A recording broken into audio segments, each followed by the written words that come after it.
Klaas Part 2. As a reminder, topics may be triggering. Viewer discretion is advised. At the time, the Sonoma County Sheriff's Department was not aware of Polly's abduction because the Petaluma Police Department used different radio frequencies to communicate. Thankfully now, when a child goes missing, we get an Amber Alert on our cell phones, which is something the Polly Klaas Foundation worked on furiously, writing letters to state and federal officials until its fruition in 1996. On November 27, 1993, the owner of the property Richard was removed from finds a pair of child-sized red tights, an adult sweatshirt, and a piece of silky cloth with makeup stains on it near the area his car was stuck. The property owner calls the police that night and leaves a message. They call again the next morning. When an officer arrives at the property, they find condoms, tape, a beer bottle, a plastic empty six-pack holder, and matches. Unfortunately, by picking up these items instead of leaving them as is, the crime scene was contaminated. The Petaluma Police Department was able to confirm that the silky cloth with makeup stains on it matched pieces of cloth found in Polly's bedroom. Richard had an outstanding parole violation warrant out for his arrest based on a drunk driving arrest in Ukiah on October 19, 1993. Authorities head to Richard's sister's house in Ukiah on November 30th, 1993, and arrest him.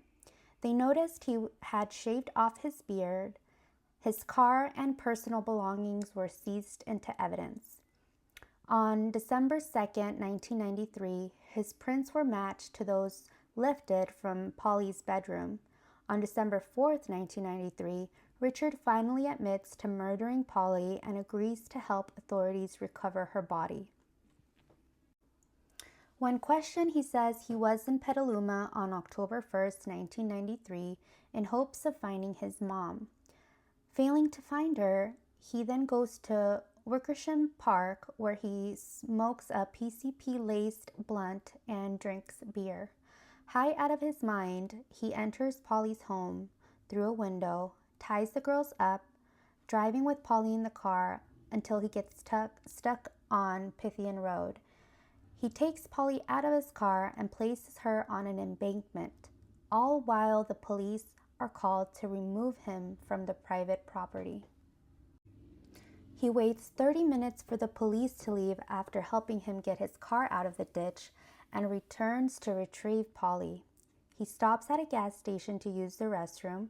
Afraid to go back to prison, he realizes he has to kill Polly, so he strangles her with a piece of knotted cloth. He drags her body to some bushes and covers her body with plywood. He denies essaying her. Richard leads investigators to Dutcher Creek Road in Cloverdale, California, 100 feet from Highway 101, where they find Polly's badly decomposed body. Although the FBI's evidence team revealed Polly's underwear indicated possible signs of semen, further forensic testing was not able to detect semen at the crime scene, basically meaning that if semen was ever present, it would be undetectable due to having disintegrated in the elements. Fibers matching the carpet in Richard's car were found in Polly's bedroom. Fibers recovered from the sweatshirt on Pythian Road were consistent with the nightgown found on Polly's body in Cloverdale. Fibers in Polly's hair were consistent with fibers on the Ford Pinto's carpet. Polly's hair was found on the red tights recovered on Pythian Road. DNA of Richard's hair was found in Polly's room. Evidence showed they were forcibly removed, and Richard's confession was videotaped.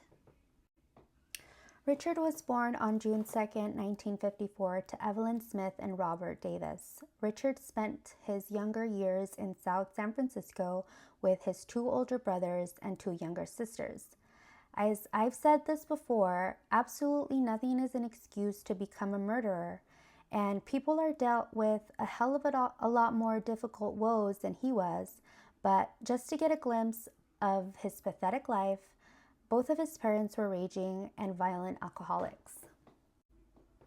As a toddler, 3-year-old Richard's mother would punish him by holding his hands over the stove.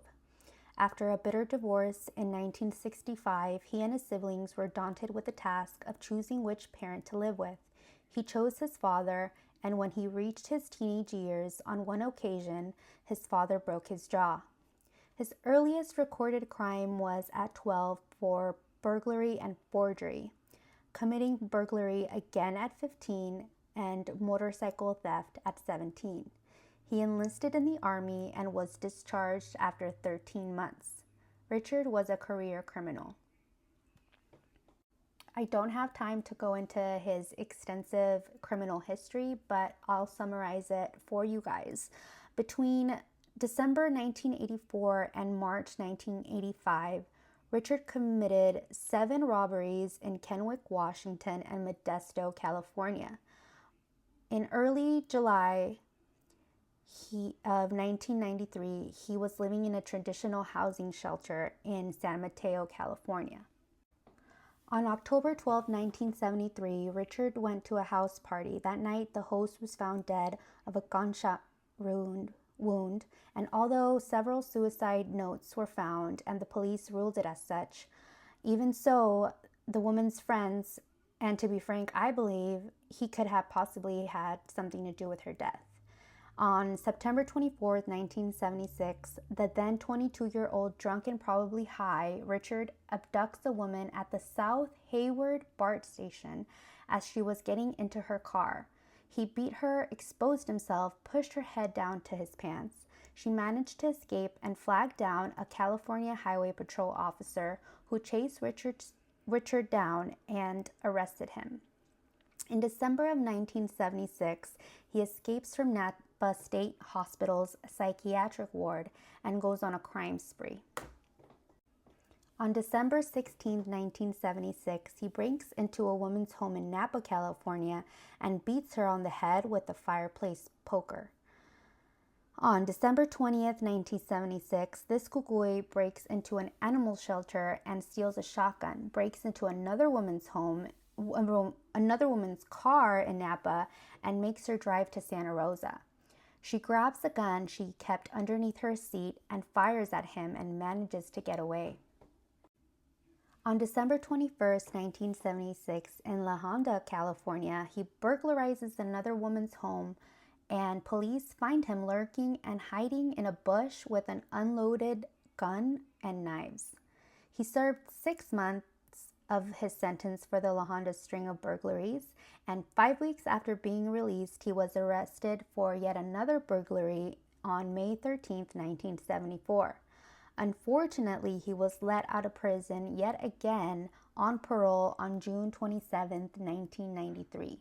And this was when he went to live in transitional housing.